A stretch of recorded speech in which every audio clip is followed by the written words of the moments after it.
All right, let's go into all the headlines and more with my panel, senior political reporter Trudy McIntosh and senior reporter 2, Carolyn Marcus. Well, day one, she's not even been in the job, Trudy, for 24 hours. And already we've got Susan Lee's leadership being questioned, not by anyone here. We're talking about the Liberal Party's vice president. I might say also a moderate in Fiona Scott. Have a look at this. How long do you give her? I don't know. I mean, a day's a long time in politics, Carl, so... That's not exactly a ringing endorsement. Not much confidence there. Well, you know, it could be a day. It won't be a day, I'm being cheeky. But, I mean, look, you don't know what the political tides will bring. Now, Trudy, she later tried to walk back those comments, but I tell you what, very, very untidy. Yeah, it's not the walk back that's going to get all the attention, is it? It's the original comments. It's one of those things when it comes out of your mouth, I imagine if you're Fiona Scott, the entire day you've thought, I just should not have said that at all. It's a stupid thing to say, I'd have to say, pretty early on in the first female leader of the Liberal Party. As you say, she's from the same faction, notionally supports Susan Lee. She's gone on to say that publicly, but you can't take back what you said in jest on the Today Show. A lesson probably for a lot of people. And Caroline, of course, we remember Fiona Scott, she lost her seat in Penrith. I just think this is not helpful at all. The Liberal Party's got to pull together, particularly, I have to say, as a current vice president of the party federally. She also deserves her share of blame for the result 2 weeks ago.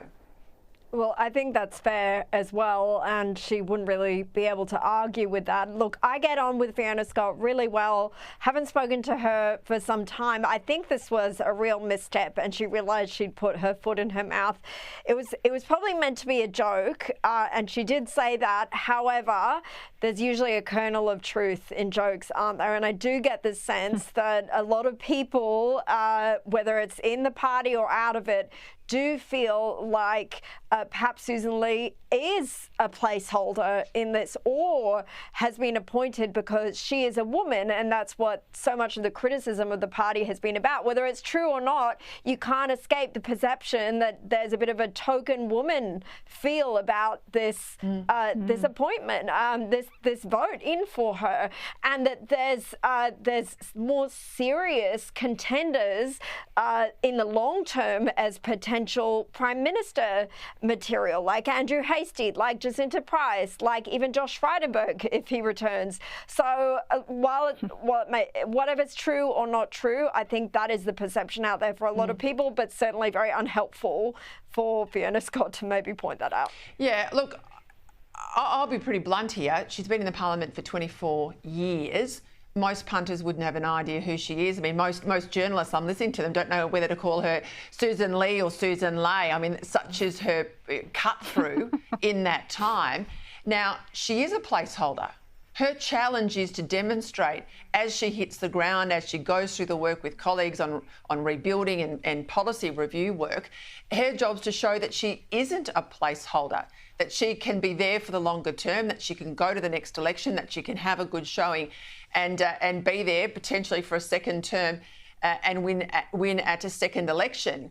But she's got people like Andrew Hastie on her tails. I mean, he ruled himself out, Trudy, very early on, didn't he? But he's done a podcast and, you know, fair enough. He's been pretty open about his ambitions. Have a listen. I'd be foolish to say I don't have a desire to lead. I do have a desire to lead, but the timing was all out for personal reasons. I mean, no one in the lower house would rule out an ambition to lead Trudy, but he's smart. He's realised to go now after such a smashing, comprehensive loss, not the right time.